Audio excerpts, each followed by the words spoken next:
Okay. So remember our last holiday was Purim, friends, and what month was Purim in? Do you remember we were singing Mishe, Mishe, Mishe Nichnas Adar. Adar was when Purim was, but now soon, next week, we're going to have a new Hebrew month. Not Adar anymore.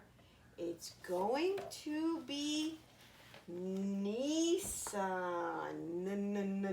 Nisan. That's with an N. Nisan. And we have a very special holiday that comes in Nisan. Who knows what holiday is coming up? What Chag is coming up? What holiday is coming up in Nisan? Does anybody know? It's going to be Pesach. And what do we do on Pesach? On Pesach, we get rid of all of our chametz. We have to clean and clean and clean the house to get rid of all of our chametz. So let's see what it tells us that. Boom! Here's my hammer. Boom! Bang! What was that sound? I ran to my room. Do you know what I found? The closet doors were opened. All the drawers were pulled out. My bed was piled with clothing. I nearly began to shout. But when I noticed Mother with a pail of water in her hand, a smile lit up my face, and I began to understand. Yes, Purim is over. Purim is finished. We know what that means. What holiday is coming? Pesach is coming.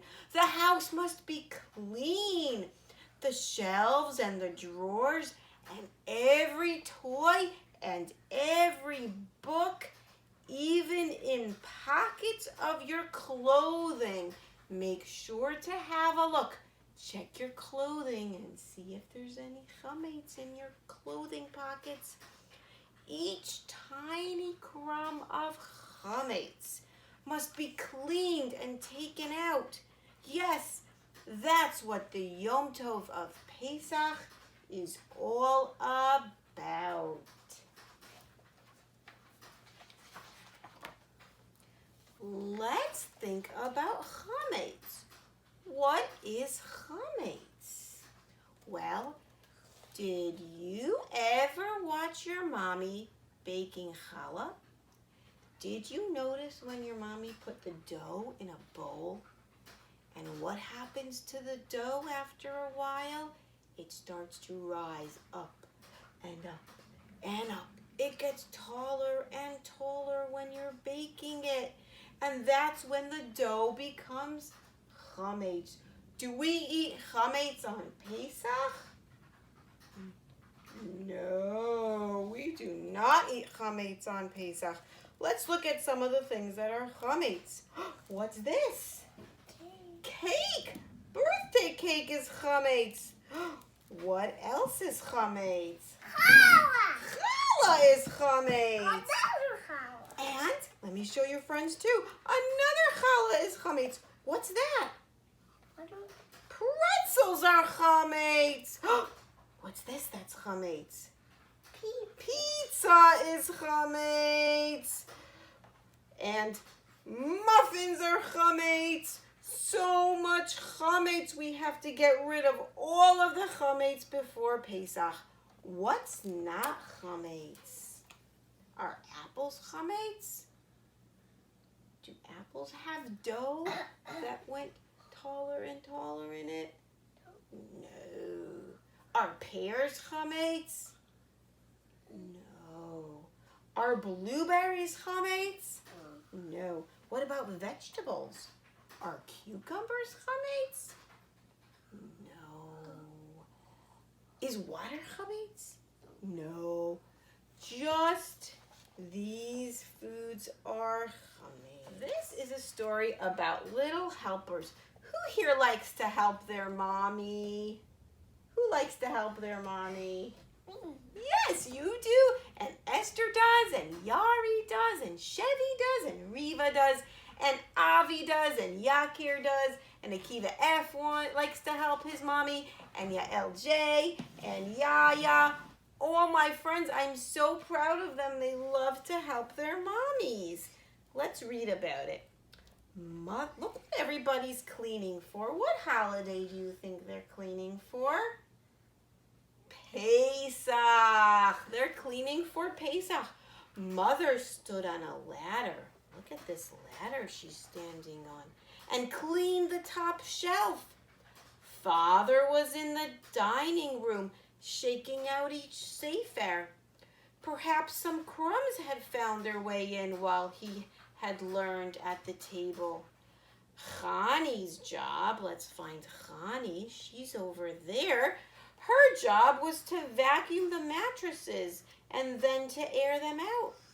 Mother, can we help too? Asked Mendy and Mary. But Mother did not hear them because of the vacuum cleaner. What did you say? She asked. We also want to help you.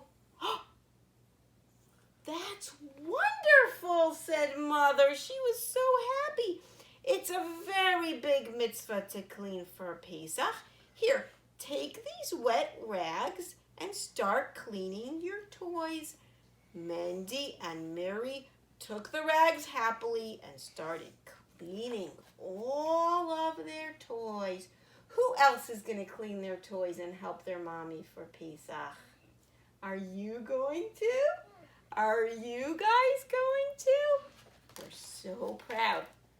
Mendy scrubbed his cars until they shone, and Mary cleaned all her dolls until they smelled like babies after a bath.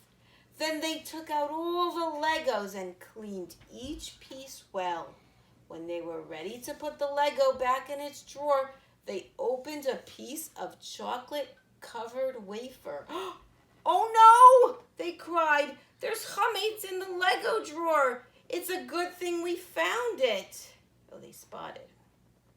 Start and stop the story from that last paragraph. When they were ready to put the Lego back in the drawer, they spotted a piece of chocolate-covered wafer. Oh no, they cried. There's chametz in the Lego drawer. It's a good thing we found it. A while later, their room was clean and shining and chametz free. They hung a sign on the door which read, "This room is clean for Pesach. No chametz allowed." And I want all my friends to help their mommies clean for Pesach. Let's read about baking matzahs. On Pesach, we eat matzah. And matzah has to be baked in a very special way to make sure no chametz gets in the matzah. So, the abbas and the daddies go to a special factory, a special bakery called the Matzah Bakery, and that's where they bake their matzahs before Pesach. Here's a picture of all the daddies and abbas at the Matzah Bakery. First, before they came in, they had to shake out their clothes and make sure they had no chametz or crumbs inside their clothes. Then they walked in and they saw a group of bakers at the table. One baker brought the flour to the table. Look at the flour that's on the table. Now let's see what they did next. After they brought the flour to the table, another poured the water, and a tall man over here was mixing the flour and the water into dough. very quickly because you have to make matzah so quickly so it doesn't have time to get taller and taller and taller and taller. Then it would be chametz. Other bakers were rolling out the dough into circles. Okay, friends, we're going to learn a song for this Seder that tells us everything that happens in the Seder. Look at my pictures and we can see the song.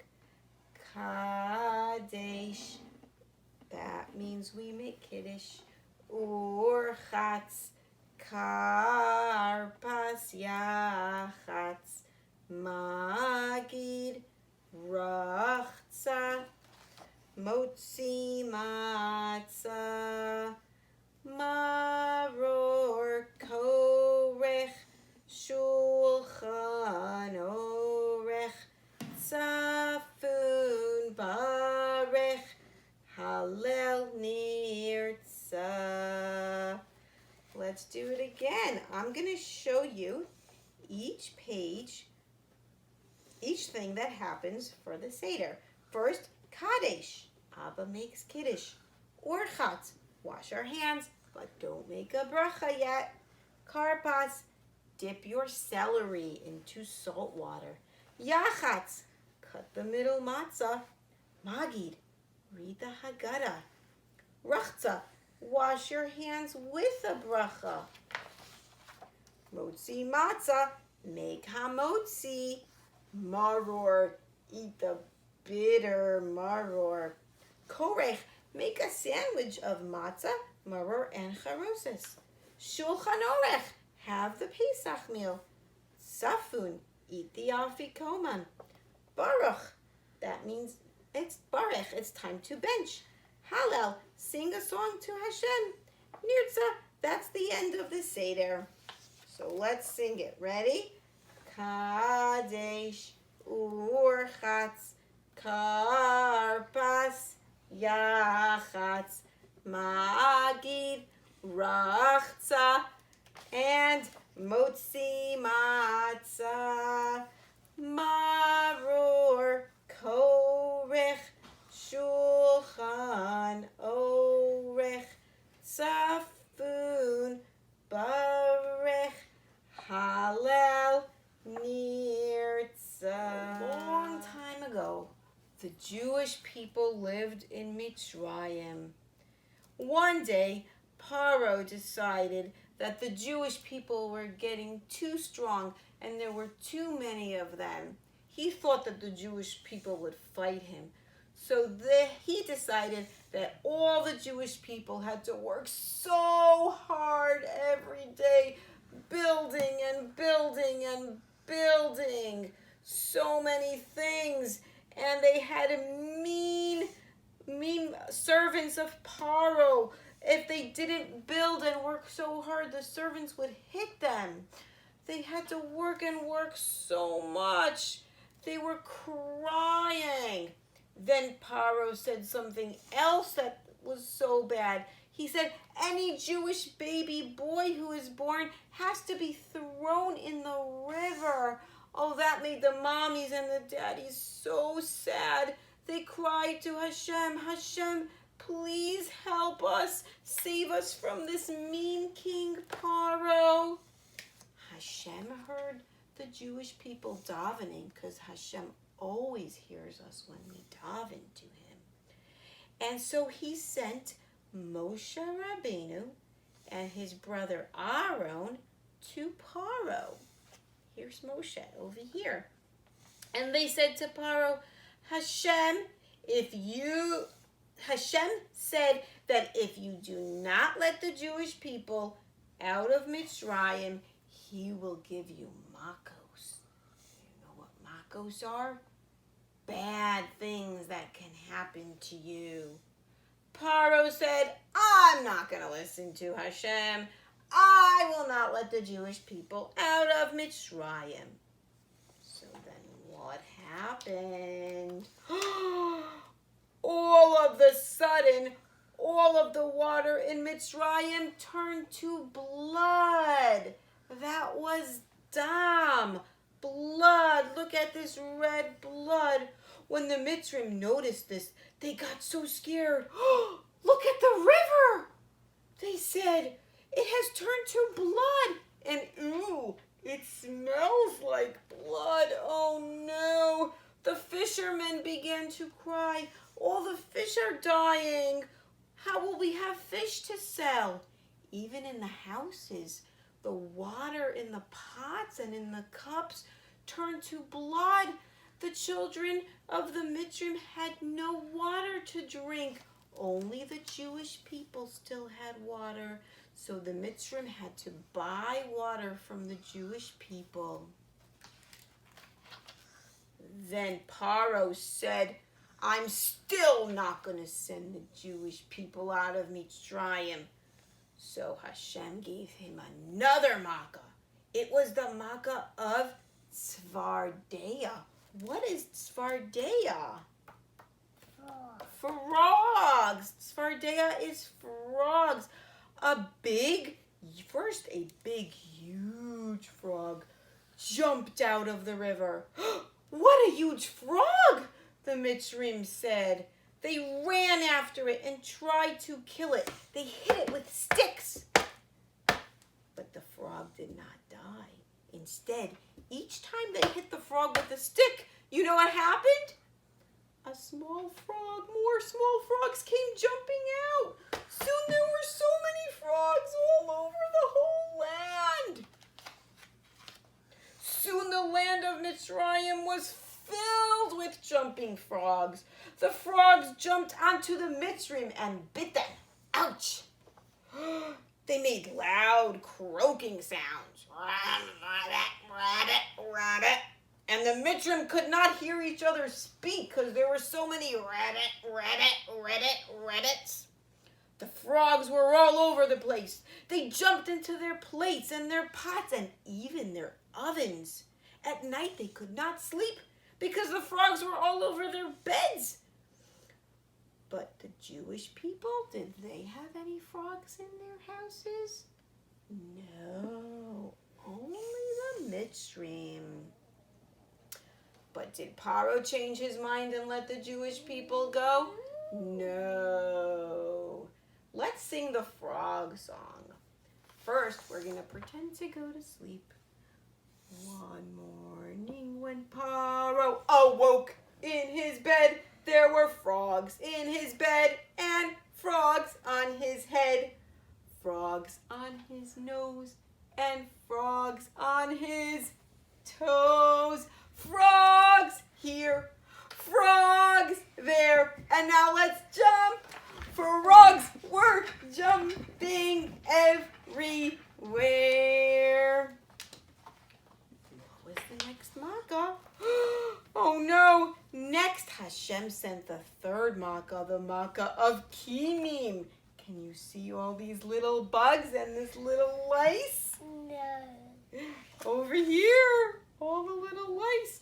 The Mitzrim were covered in itchy lice. Oh, it's so itchy and scratchy. They could not eat or sleep or work. They did nothing but itch from morning until night. After the makkah of Kimim, do you know what makkah came next? A row of wild animals. Oh no! Roar, roar! The streets of Mitzrayim were filled with wild animals. They ate up any Mitzri they found in the street. The Mitzrim ran to their homes. The animals managed to climb into their homes through the roofs and through the windows. Now they had lions and tigers and bears inside their house.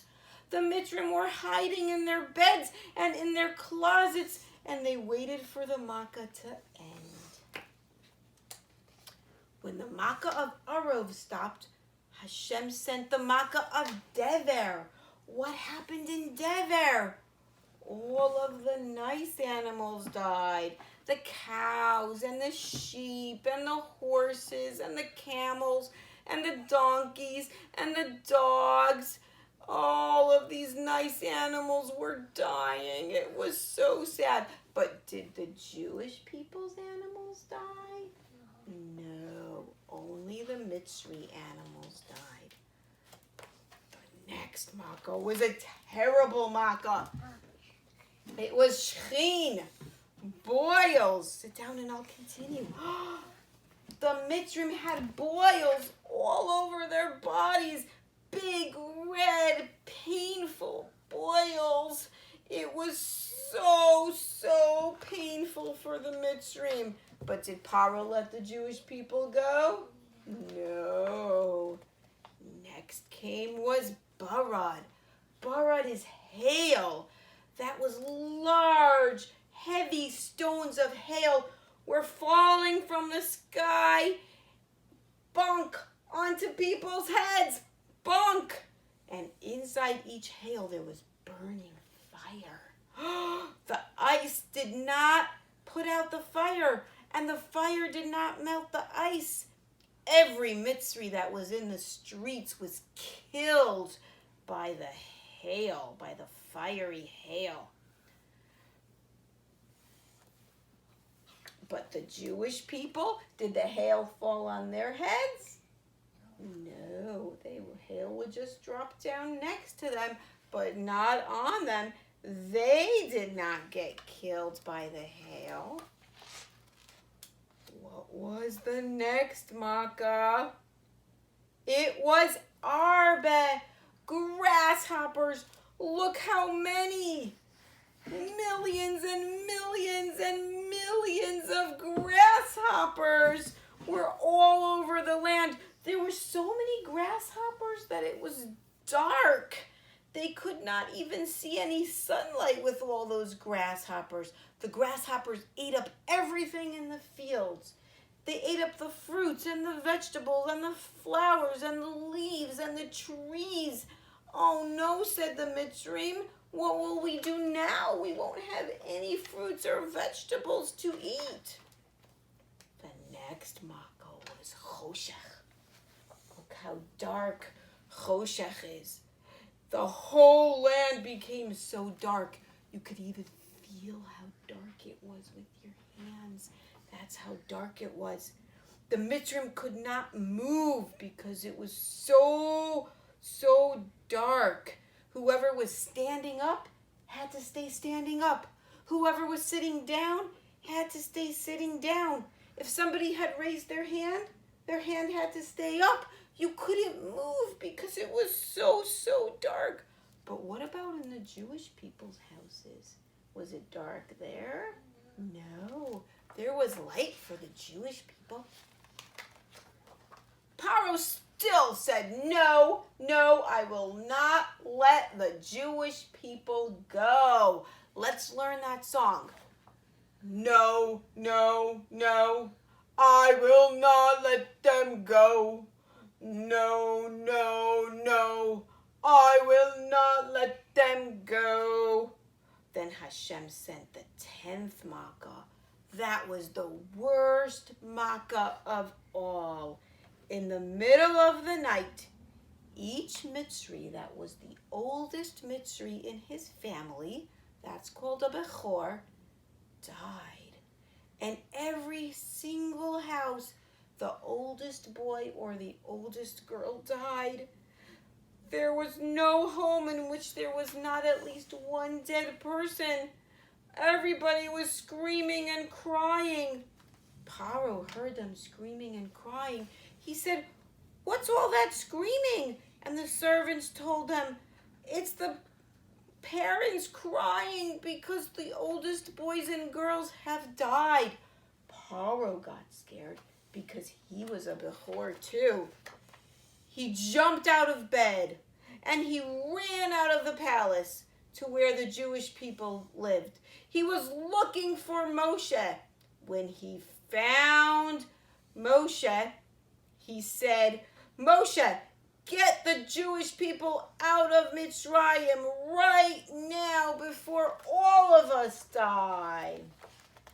Finally, Paro decided to let the Jewish people go. So the next morning, the Jewish people left Mitzrayim. all the mothers and all the fathers and all the old people and all the babies all came together and started coming out of Mitzrayim. The Mitzrayim gave them presents of jewelry and clothing and dishes. And the Jewish people took their cows and donkeys and camels and horses out of Mitzrayim. And since the Jewish people were in a rush, they needed to leave very quickly in the morning, they did not have time to bake their dough. They put their dough into sacks and carried it on their shoulders. They didn't have time to make bread. Since the dough was in sacks on their shoulders, the son baked their dough, and when they opened their sacks, they saw there was matzah in there. And that is why we eat matzah on Pesach, because the Jewish people had matzah in their sacks when they left Mitzrayim.